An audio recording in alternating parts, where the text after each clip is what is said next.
Bismillah walhamdulillah wassalatu wassalamu ala rasulillah wa ala alihi wa sahbihi wa man tabi'a hudah, amma ba'd. Kita masuk kepada kalimah yang ketiga yang berada pada kedudukan raf'un ataupun yang dipanggil marfu', yaitu al-mubtada'. Kata penulis, kalimah ketiga yang berada pada kedudukan raf'un adalah al-mubtada'. Sebagaimana yang telah dijelaskan pada bab-bab yang lalu, mubtada' merupakan ismun yang berada pada permulaan ayat. Di dalam bahasa Arab, ayat terbahagi kepada dua. Yang pertama dipanggil dengan jumlah ismiyah, dan yang keduanya dipanggil dengan jumlah fa'liyah. Jumlah ismiyah itu adalah ayat yang bermula dengan ismun. Contoh macam Muhammadun naimun, Aliyun kharaja ilal masjid. Kedua-dua ayat ini bermula dengan ismun, yaitu yang pertamanya Muhammadun, yang keduanya Aliyun. Kesemua ayat yang bermula dengan ismun itu dipanggil dengan jumlah ismiyah, dan ayat yang bermula dengan fa'ilun dipanggil dengan jumlah fa'liyah. Contoh macam nama Aliyun, nama fa'ilun, Ali telah tidur. Ini dipanggil dengan jumlah fa'liyah kerana ayat itu bermula dengan fa'ilun. Ya'kulu Muhammadun at-tufaha, Muhammad sedang makan apple. Jadi ini juga jumlah fa'liyah kerana bermula dengan fa'ilun, iaitu ya'kulu. Sekarang ini kalimah jumlah itu dalam bahasa kita ayat lah. Ayat, ya. Sekarang ini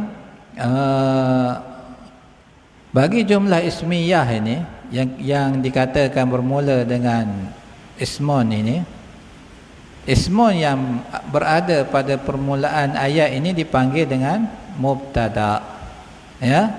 Dalam istilah ilmu nahwu dipanggil mubtada'. Macam Muhammadun naimun, tadi Muhammad itu mubtada'. Aliyun kharaja ilal masjid, Ali mubtada', dipanggil mubtada'. Dalam keterangan ini anda dapat mengetahui bahawa ciri-ciri mubtada' adalah, yang pertamanya ia adalah ismun. Yang mubtada' itu tidaklah ianya melainkan ismun, mesti ismun. Fa'ilun dan harfun tidak menjadi mubtada'. Yang keduanya, ia berada pada permulaan ayat. Ciri-ciri mubtada' lagi, dia ismun. Yang keduanya berada pada permulaan ayat. Yang ketiganya, ia mestilah marfu'. Bila mubtada', ia mestilah marfu'. Jadi kita kalau dia tu menggunakan dhammah sebagai tanda raf'un, kita baris ke depan lah. Contoh macam apa? Muhammad tadi, kalau dia menggunakan waw sebagai tanda raf'un macam jam'u muzakkar salim, kita kena gunakan waw. Al-muslimuna yakhrujuna ilal musalla, orang-orang Islam keluar ke musalla. Jadi sekarang ni kita kena sebut al-muslimuna, tak boleh sebut al-muslimina. Macam ayat tadi kita kena sebut Muhammadun, tak boleh sebut Muhammadan, Muhammadin, kerana mubtada' itu adalah marfu'. Mubtada' tidak boleh dibaca dengan baris atas ataupun bawah, atau yang semisal dengannya, dengan kedua-duanya yang menjadi alamat nasbun ataupun jar, ya. Jadi bila mubtada' mesti marfu'. Kemudian contohnya al-masjidu kabirun. Kalimah al-masjidu marfu' kerana ia merupakan ismun yang berada pada permulaan ayat. Alamat raf'nya adalah dhammah. Apa tanda dia itu marfu'? Iaitu dhammah lah. Nah, dhammah sebagai tanda raf'an dia. Mubtada' terbahagi kepada dua kumpulan, seperti pembahagian fa'ilun dan naibu fa'il. Dia nak beritahu di sini pula yang boleh menjadi mubtada' itu ada dua jenis perkataan. Ya. Yang pertamanya ismun zahir. Seperti contoh di atas. Al-masjidu itu ismun zahir lah. Ya. Yang apa? Yang bukan dhamir itu dipanggil dengan ismun zahir. Jadi di sini yang menjadi mubtada itu antaranya ismun zahir. Tak kiralah masjid ke, sayyarah ke, Ali nama orang ke, benda ke, itu adalah ismun zahir.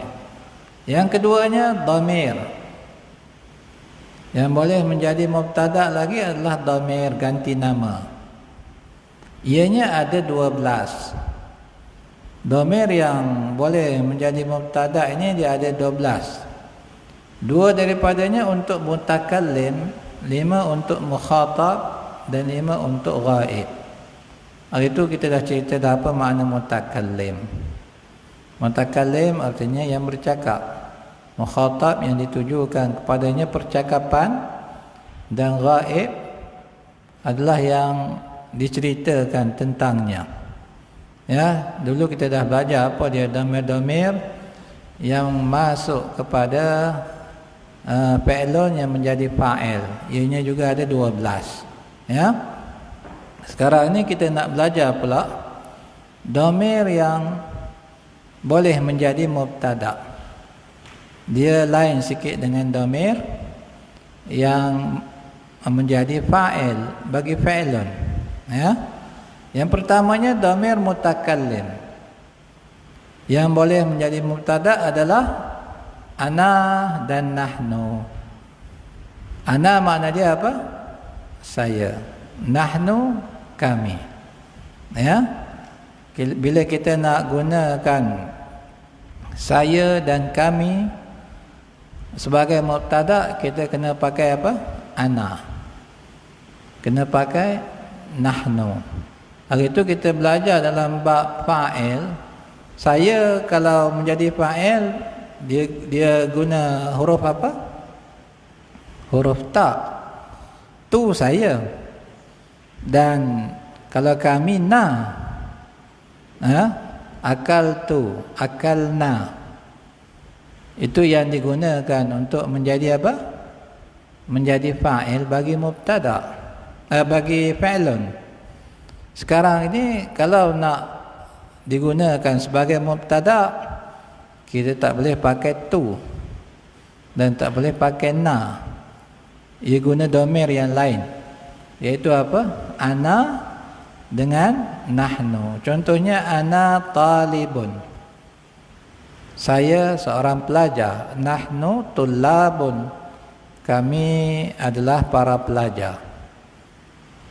Kita kena tahu mana kita nak gunakan kalimah-kalimah ni. Tak boleh kata tu talibun, tak boleh.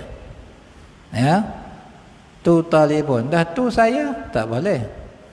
Kena guna ana, ya. Kena guna ana. Walaupun tu makna dia saya, ana makna dia saya, tapi kena gunakan pada tempatnya. Ya. Tu digunakan pada fa'ilun madin sahaja. Ya, digunakan pada fa'ilun madin. Dan ana digunakan kalau ianya menjadi mubtada. Kita pakai ana. Begitu juga nahnu dengan na. Nahnu dengan na, ya. Kalimah ana dan nahnu merupakan dhamir yang menjadi mubtada. Kedua-duanya adalah mabni. Antum kena ingat bahawa dalam ilmu nahwu dhamir itu adalah mabni. Kalau kita nak i'rabkan, kita kata dia apa? Contohnya ana mabni ala sukun. Macam tu juga. Tu kita i'rabkan sebelum pada tu dia adalah fa'il mabni ala dhammi. Kan? Jadi sekarang ni ana dan nahnu juga adalah mabni. Dia kata kalimah ana dan nahnu merupakan dhamir yang menjadi mubtada. Kedua-duanya adalah mabni.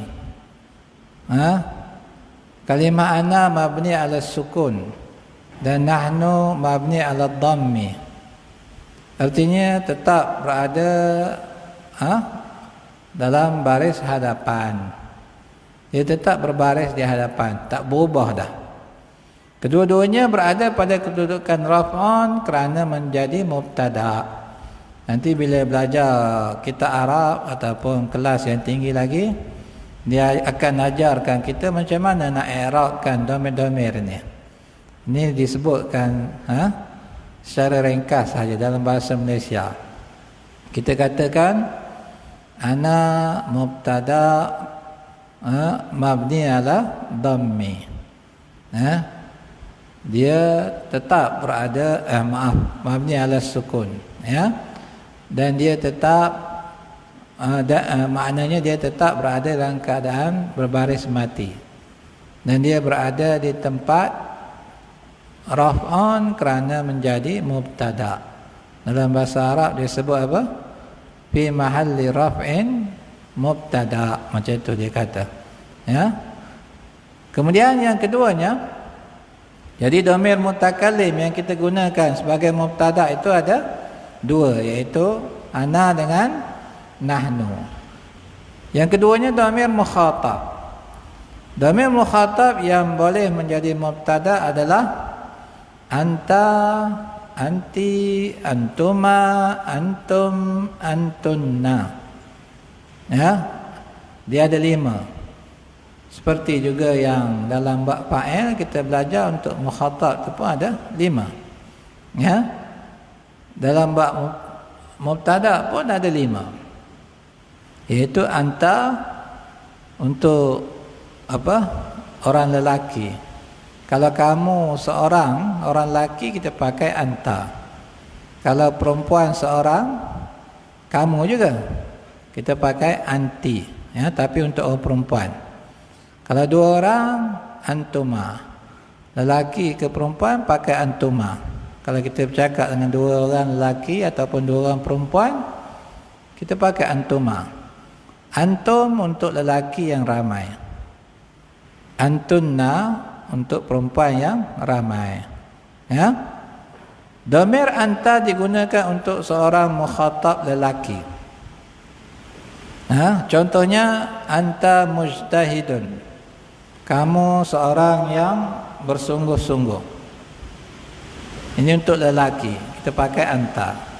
Dhamir anti digunakan untuk seorang mukhatabah, perempuan. Artinya orang perempuan yang ditujukan padanya percakapan dan dia seorang, kita pakai anti. Contohnya anti mujtahidatun, kamu juga, kamu seorang yang bersungguh-sungguh, tapi ini untuk perempuan, ya, untuk perempuan.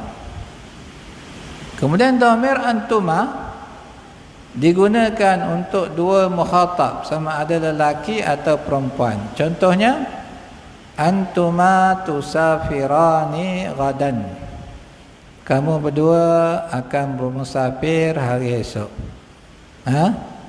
Sekarang ni antuma dia menjadi mubtada, seperti anta dan anti pada ayat yang sebelumnya, ya. Kemudian dhamir antum digunakan untuk mukhatab lelaki yang bilangannya 3 orang atau lebih. nak bercakap dengan ramai, bilangan mereka 3 orang ataupun lebih, kita pakai antum. Contohnya, antum sabiruna, kamu semua orang-orang yang sabar.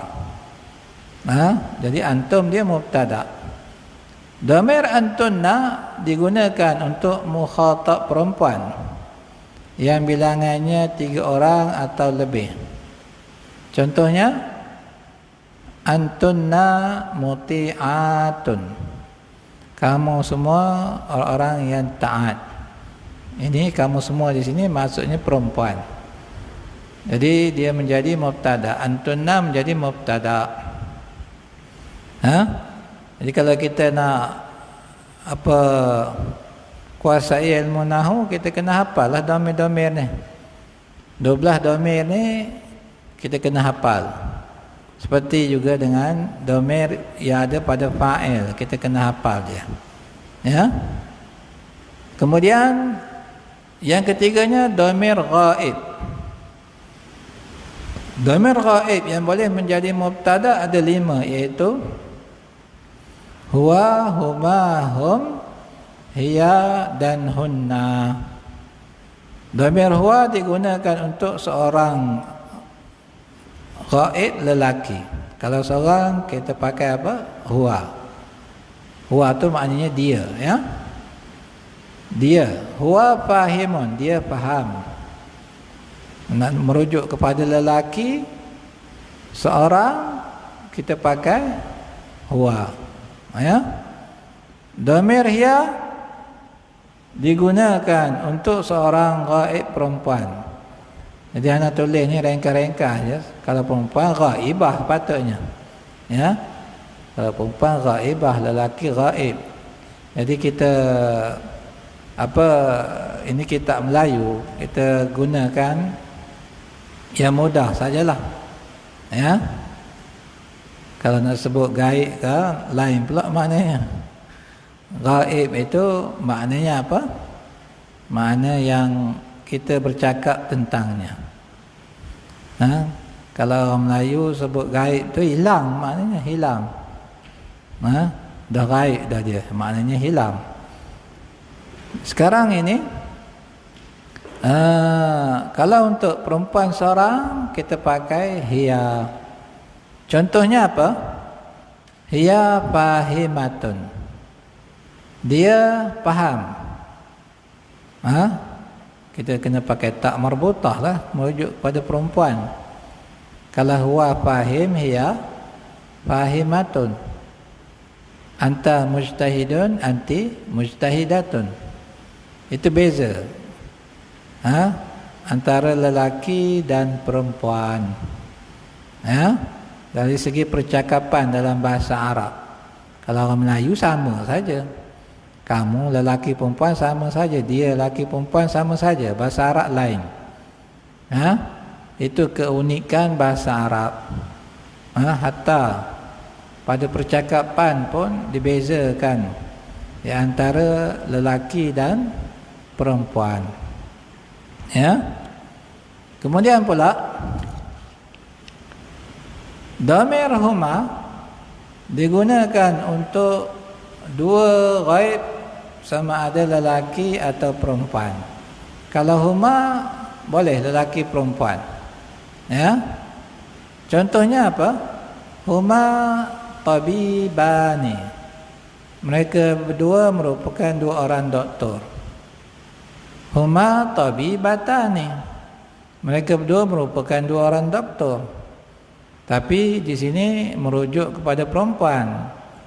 Kalau perempuan kita kena kata tabibatani.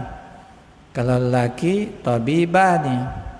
Seperti kalau seorang huwa tabibun, dia seorang doktor. Kalau hiya tabibatun, dia seorang doktor. Kalau perempuan, kita dah belajar musanna itu hanya tambahkan alif dan nun pada penghujung perkataan itu untuk menunjukkan musanna. Kemudian dhamir yang seterusnya, dhamir hum digunakan untuk lelaki ghaib yang bilangannya 3 orang atau lebih. Contohnya apa? Hum fallahuna. Hum fallahuna. Mereka adalah petani. Jadi kalau seorang huwa fallah. Kalau ramai hum fallahuna. Kita tambah waw dan nun. Ya. Jadi jam'u muzakkar salim. Jadi hum, huma, hiya, huwa tu dia adalah mubtada, ya. Kerana ia berada di awal ayat. Kemudian yang terakhirnya dhamir hunna digunakan untuk perempuan ghaib yang bilangannya 3 orang ataupun lebih. Contohnya hunna mu'minatun. Mereka wanita-wanita yang beriman. Di sini hunna adalah mubtada. Nah, kesemua dhamir di atas adalah mabni. Kesemuanya berada pada tempat raf'an kerana menjadi mubtada. Tengoklah hujung dia macam mana. Kalau hujung dia mati, kita kata mabni ala sukun. Kalau hujung dia baris atas, dia mabni ala fathi. Itu cara dia, ya. Ulang kaji. Kalimah ketiga yang berada pada kedudukan raf'an adalah mubtada. Ianya ismu yang terletak di permulaan ayat. Ciri-ciri mubtada ialah ianya mestilah ismun dan ianya berada di permulaan ayat. Ya. Kemudian kalimah-kalimah yang boleh menjadi mubtada ada 2 kumpulan. Iaitu sama ada ismun zahir dan dhamir. Dhamir yang boleh menjadi mubtada adalah ana, nahnu, anta, antuma, antum, anti, antunna, huwa, huma, hum, hiya, hunna. Itu dhamirnya. Ya, ini kena hafal. Ya. Sebab kamu gunakan dalam percakapan. Kalau nak bercakap tentang 2 orang, kita kena guna huma. Nak bercakap tentang seorang, kena pakai huwa, lelaki. Kalau perempuan hiya. Jadi pengetahuan tentang dhamir ni penting supaya kita boleh bercakap dengan betul. Jangan orang tanya, aina ummuk? Mak kamu mana? Huwa fil bait. Mana boleh? Kena pakai hiya. Hiya fil bait. Dia di rumah. Jadi kena hafal dhamir-dhamir ni. Kemudian kesemua dhamir di atas adalah mabni dan berada pada kedudukan raf'un apabila menjadi mubtada. Ya. Mudah je kan? Nak faham apa itu mubtada. Bila antum buka kitab yang lebih tinggi lagi baru dia buat apa? Penjelasan lebih mendalam lagi tentang mubtada. Itu kemudian. Yang pentingnya kita apa? Dapat gambaran yang asas apakah itu yang dipanggil dengan mubtada. Kita masuk pada fasa yang keempat iaitu al-khabar. Khabar. Apa itu khabar? Jenis kalimah keempat yang berada pada kedudukan raf'an adalah al-khabar. Khabar artinya berita tentang mubtada. Khabar bahasa kita khabar lah. Tapi orang Melayu sebut lain sikit tak? Khabar, dia kata khabar. Apa khabar? Khabar tu daripada khabar lah. Kita ambil pada perkataan Arab juga. Khabar artinya berita tentang mubtada. Ia terbahagi kepada 3. Jadi ada 3 bentuk kalimah ataupun perkataan yang boleh menjadi khabar. Iaitu apa dia? Yang pertamanya mufrad. Semua dah ingat dah apa itu mufrad. Kita belajar dalam bab i'rab ada kalimah yang dipanggil dengan mufrad. Tapi mufrad di sini lain dengan mufrad yang kita belajar dalam bab i'rab tu. Ya. Mufrad dalam bab i'rab apa benda? Siapa boleh jawab? Ismul mufrad, apa makna ismul mufrad?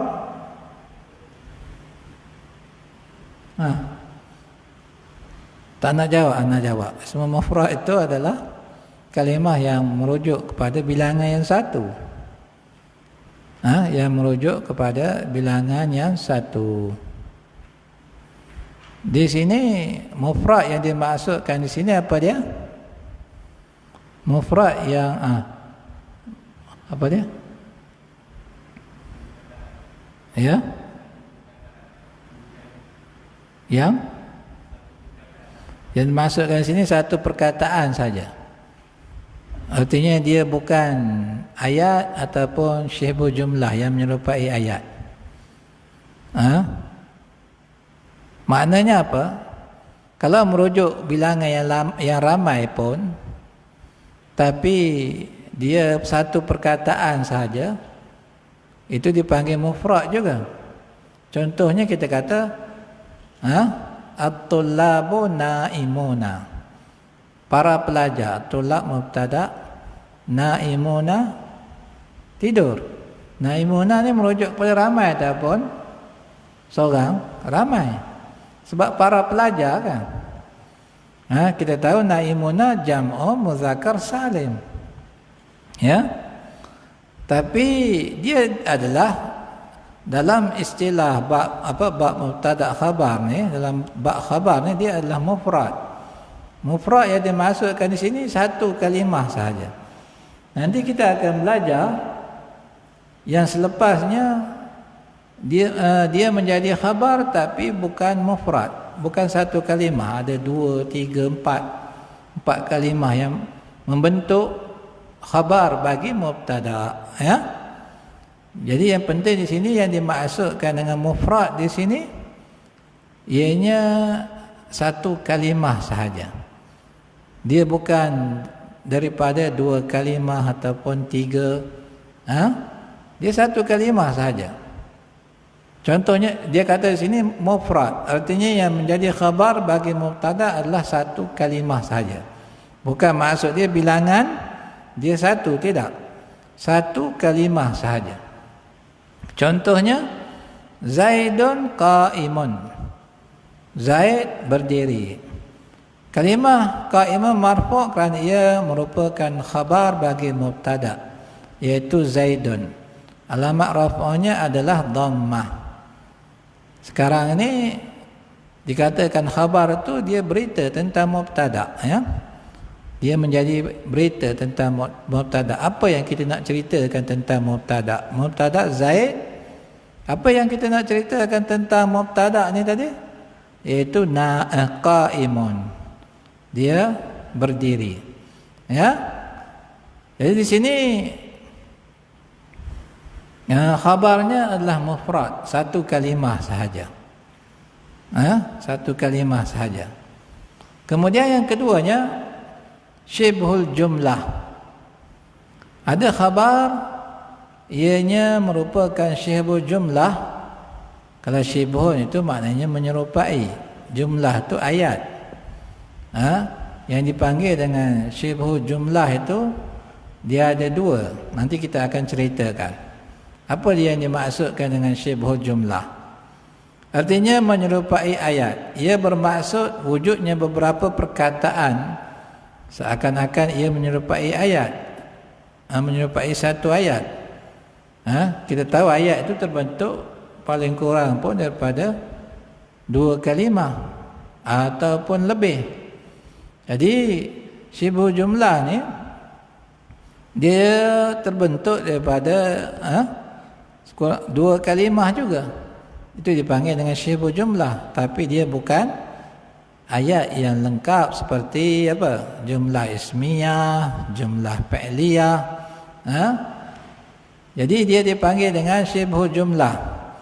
Akan tetapi ianya bukanlah ayat yang lengkap. Syibhul jumlah ada 2 bentuk.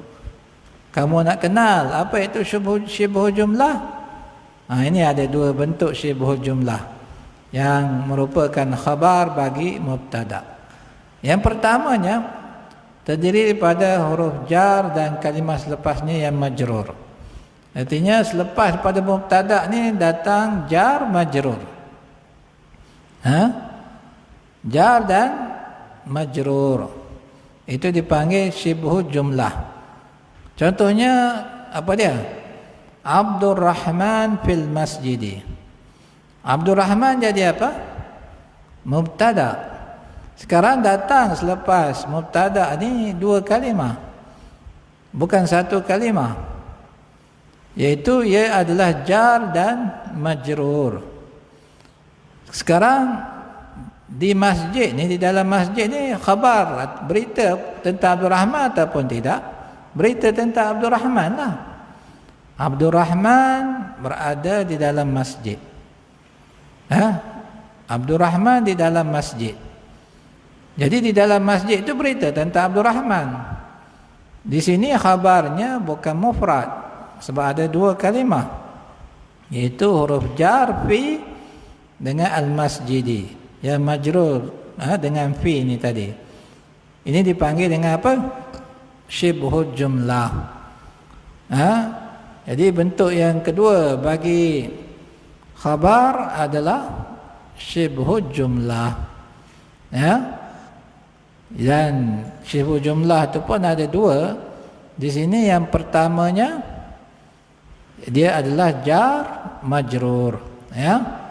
Kalimah fil masjid dipanggil dalam istilah ilmu nahwu sebagai syibhul jumlah, merupakan khabar bagi mubtada iaitu Abdul Rahman. Kemudian kata dia, yang keduanya yang dipanggil dengan syibhul jumlah itu adalah al-zarfu. Zaraf. Antum kena ingat istilah-istilah ni ya. Kena hadam betul-betul, nanti bila belajar kitab Arab, belajar lebih tinggi lagi, senang nak faham. Bila istilah-istilah ni telah pun dipahami dengan betul. Peringkat asas ni kena faham, kena banyak faham istilah dahulu. Kalau istilah tak faham, memang nanti sampai bila-bila kita belajar kita tak faham. Sebab istilah pun kita tak faham. Orang sebut mubtada tak tahu apa mubtada, sebut syibhul jumlah tak tahu apa. Jadi yang pertama sekali bila kita belajar ilmu nahwu, kita kena faham apakah dia istilah-istilah yang diguna pakai di dalam ilmu nahwu ini. Yang keduanya az-zarfun.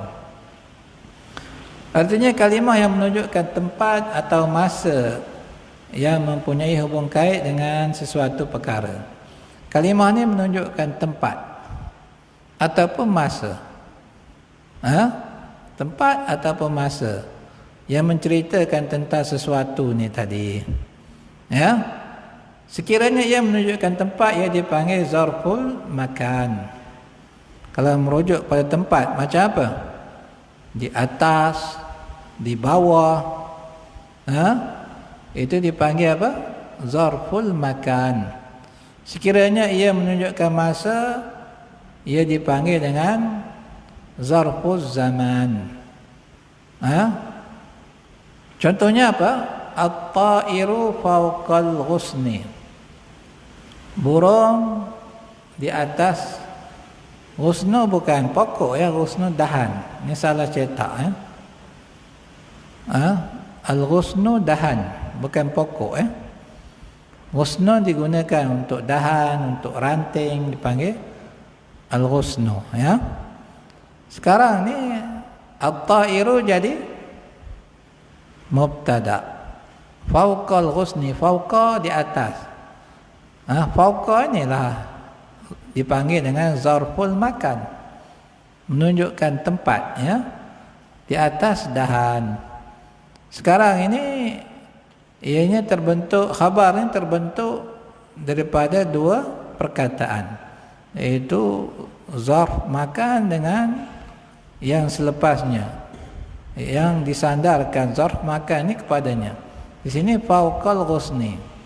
Jadi zarful makan ini dan juga kalimah yang selepasnya, ianya juga dipanggil dengan syibhul jumlah. Dia adalah khabar, berita tentang burung ni tadi. Apa kita nak ceritakan tentang burung ni? burung tersebut di atas dahan.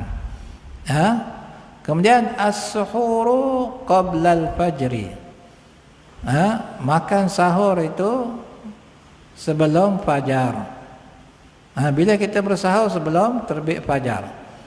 Sekarang ini as-suhur mubtada. Qabla jadi apa? Zarfuz zaman, menceritakan tentang zaman. Itu zaman yang berkaitan dengan mubtada.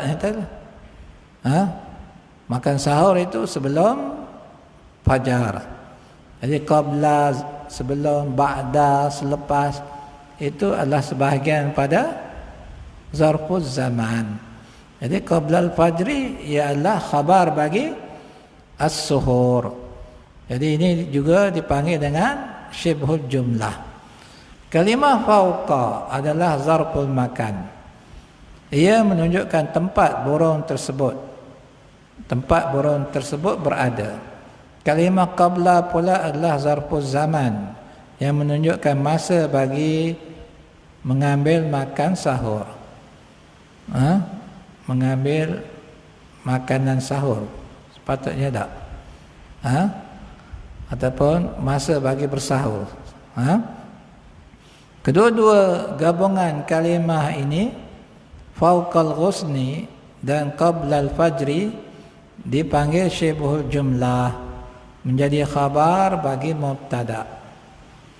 Perlu diingatkan bahawa jar, majrur dan zarf pun dikira sebagai khabar bagi mubtada pada gambaran luaran sahaja. Ini apa? Ini apa antum akan belajar bila apa? Buka kitab lebih tinggi lagi, dikata apa? Yang sebenarnya menjadi khabar itu kalimah yang ada hubung kait dengan zaraf ini. Sama ada zaraf makan ataupun zaraf zaman ini. Ada kalimah yang lain yang tersembunyi. Kalimah ini yang sebenarnya menjadi khabar mubtada. Ini kita akan pelajari lebih mendalam lagi dalam kitab yang lebih tinggi lagi. Cuma nak beritahu, pada permulaan kita belajar ni nak senangnya kita kata apa? Zarf zaman, zarf makan tu dia adalah khabar bagi mubtada. Jadi sekarang ini sebenarnya dia nak beritahu khabar mubtada itu kalimah yang lain. Dia kata perlu diingatkan bahawa jar, majrur dan zarf pun dikira sebagai khabar bagi mubtada pada gambaran luaran sahaja. Namun di dalam ilmu nahwu, khabar yang sebenar bagi mubtada adalah kalimah yang tidak disebutkan, yang ada kaitan makna dengan jar dan majrur ataupun zarfun. Kalimah tersebut adalah mustaqirun, artinya berada, ataupun kainun, artinya wujud, dan yang selain daripada itu yang sesuai. Apabila anda mengatakan al-ustazu fil masjidi, ustaz di dalam masjid, kalimah al-ustaz, sekarang ni ustaz mubtada, fil masjidi khabar. Kalimah ustaz merupakan mubtada, manakala jar dan majrur mempunyai kaitan dengan kalimah yang tidak disebutkan, artinya kalimah yang tersembunyi, iaitu mustaqirun, yang menjadi khabar mubtada. Oleh itu asal bagi ayat tersebut adalah al-ustazu mustaqirun fil bait, artinya ustaz berada di dalam masjid. Kalau ustaz di dalam masjid, ustaz berada dalam masjid, sama je maknanya. Tapi tak disebutkan kalimah berada itu. Jadi dia sebut al-ustaz fil masjid, maknanya dipahami juga. Yang sebenarnya menjadi khabar bagi mubtada itu kalimah yang tersembunyi inilah, sama ada mustaqirun ke ataupun kainun, ialah sebenarnya khabar bagi mubtada ini, kalau ia adalah syibhul jumlah. panjang lagi tu. InsyaAllah kita akan sambung bagi jenis khabar yang seterusnya, iaitu jumlah. Untuk makluman sekali lagi, kelas Nahu ni kita buat sekali saja seminggu ya.